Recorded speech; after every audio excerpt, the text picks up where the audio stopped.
Assalamualaikum warahmatullahi wabarakatuh. Hi, in this video I would like to describe about myself, my family, my goals, and my assignment of final test. First of all, let me introduce myself. My name is Safira Maulida, you can call me Safira. My identity number is 2029-1065. I was born in Ceylon, 3 June of 2002. Now, I am 19 years old. I don't have siblings, I am a single daughter. My address in Block B, number 4, BTN, Tegal Badan Timur, Negara Jemberana, Bali.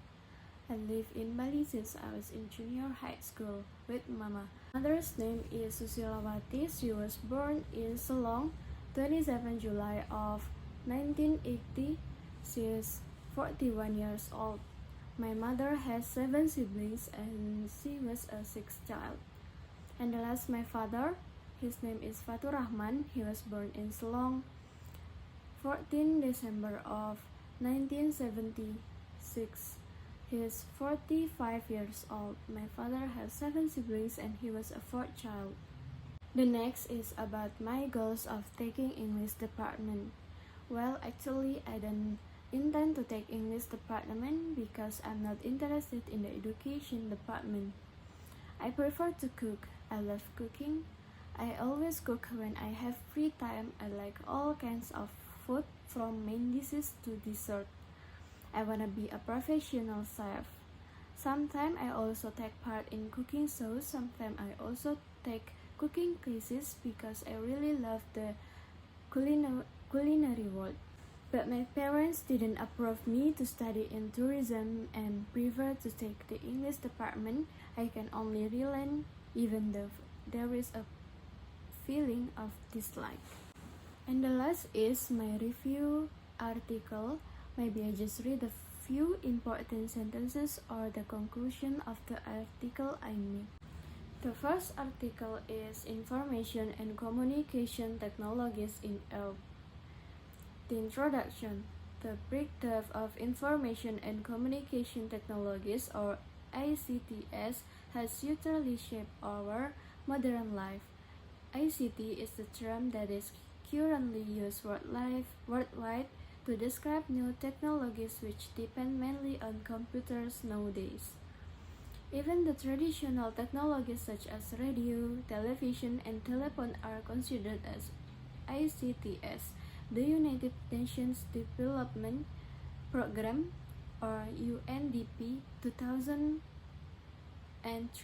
defines ICTs as basically information handling tools, a varied set of goods, applications, and services that are used to produce, store, process, distribute, and exchange information.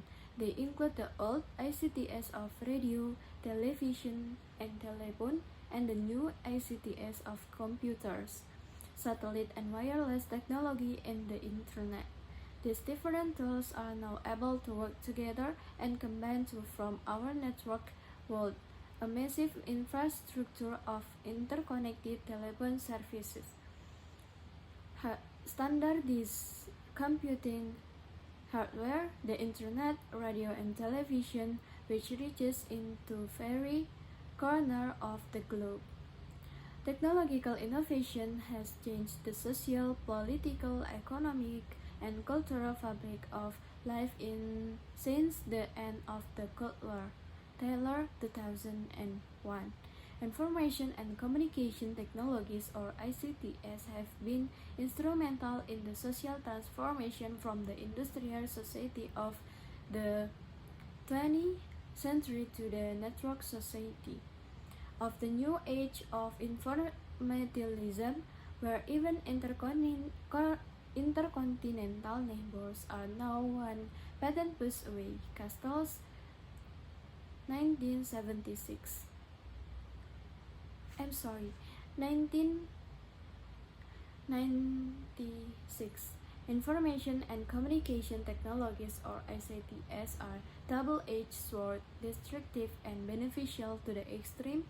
Therefore, we have to face this fact and react immediately. In addition, we have to determine its effectiveness and suitability to the different educational contexts. The information and communication technologies or ICTs have a vital role in the process of any language teaching and learning. Especially to the teaching and learning of English language, they have a considerable influence on the way to teach and the content we deliver. The new ICTs are much faster than the traditional ones, and it might give an immediate feedback as well as the instant interaction.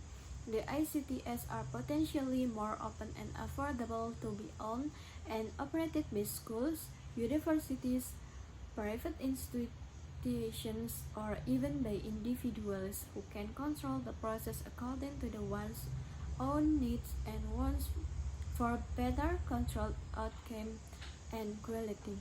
Information and communication technologies in ELT. Nowadays, teachers of English around the world prefer some form of communicative teaching and learning rather than the traditional method of ELT, which dominate the teacher-centered approach and neglect to student communication skills. The teacher-centered approach depends mainly on the learner's memory and didn't care about the authentic use of language. Although a successful EFL teacher is not necessarily restricted to one method or another, the ECTS have changed the pace of teaching strategies to suit the goal of his material and the needs of his students. On the other hand, ICTs have given the student many opportunities to practice English in out the classroom. With the help of the modern technologies, they have time and freedom to understand, reflect, and analyze what have been exposed to. Moreover, the ICTs put forward an influential base for efficient education.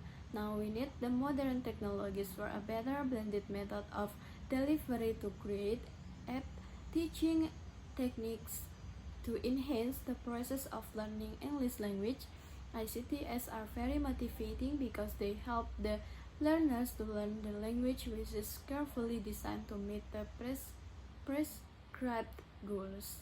And the conclusion is the use of ICTs in language teaching has countless benefits. The development in the use of ICT like language lab, videos, satellite broadcasts, video conferencing, and web seminars have supported the richness and quality of education, but an end of campus. The distribution of the knowledge and learning with more flexibility supports the slogan, "Any space is a learning space." Therefore, our school and universities should be equipped with computers and internet services, not just tools to learn a language, but they contribute to different aspects of educational development and effective learning. We as African teachers should be aware of the challenges facing African education in general and ELT mainly, otherwise we will be waiting in the mode of the traditional methods. Inefficiency if we don't exploit its ICTs more effectively and efficiently to attain our goals to adjust to the best quality. The second article is Authentic Assessment in ELT Hopes, Challenges and Practices. The aim of this paper is to provide an overview of the need of authentic assessment in English language teaching in Indonesia after the implementation of 2013 Curriculum Discovery Learning Curriculum. The evaluation that must be done by teacher is not only emphasis in cognitive domain but also in psychomotoric and affective domains. This is a critical idea-based article using a literature review method.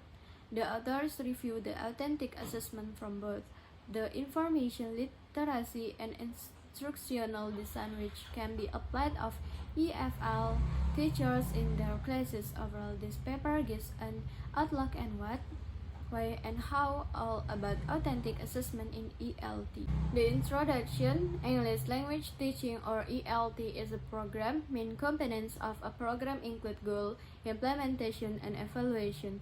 And the program needs evaluation in its broader sense. Evaluation is a process which determines the extent to which objectives have been achieved. In the education program, more specifically in the context of teaching, the evaluation methods could be the test or non-test. However, before the so-called 2013 curriculum, which globally refers to discovery learning, was launched, evaluation had been always linked to tests and examination due to the emphasis of cognitive domain in the earlier KTSP education unit level curriculum. It has been a revolutionary change from this mere cognitive domain evaluation moved to more holistic demands of cognitive affective psychomotoric evaluation method implemented in the recent curriculum. And the conclusion is, in the context of teaching, authentic assessment uses multi-sources of data to get a comprehensive picture of students' capacity with regard to a particular course. The multi-sources of data demands that teachers have good teaching learning administration, such as teaching journal, students' attitude assessment, students' knowledge assessment, students' psychomotoric assessment, teaching learning diary, or etc. It is hoped that the administration make teachers stay comfortable in their class and feel more enthusiastic and in teaching their students. The better practice authentic assessment willy-nilly a teacher must learn data collection and of course the analysis techniques. By doing so, an EFL teacher also practices their knowledge of research. Hopefully, by practicing authentic assessment well, teachers' research passion will also increase because a teacher also serves as a classroom researcher. And the last is student psychology.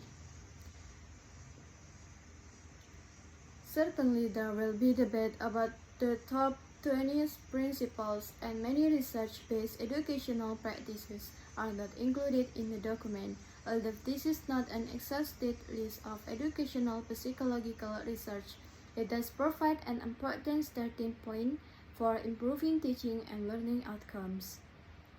The top 20 principles were vetted over many years based on major documents related to the science of teaching and learning, and the purpose of the project was not to provide a comprehensive list, but a prioritized one. These principles are helpful for the instructor but can also be incorporated into the psychology curriculum as examples of how applied psychology can be used to solve real-world problems. At the same time, these principles will help students develop skills to learn more effectively in all of their classes. Okay, at the end of this video, I want to apologize if the pronunciation I say is still lacking. That's all from me. Thank you for your attention and wassalamualaikum warahmatullahi wabarakatuh. Bye-bye.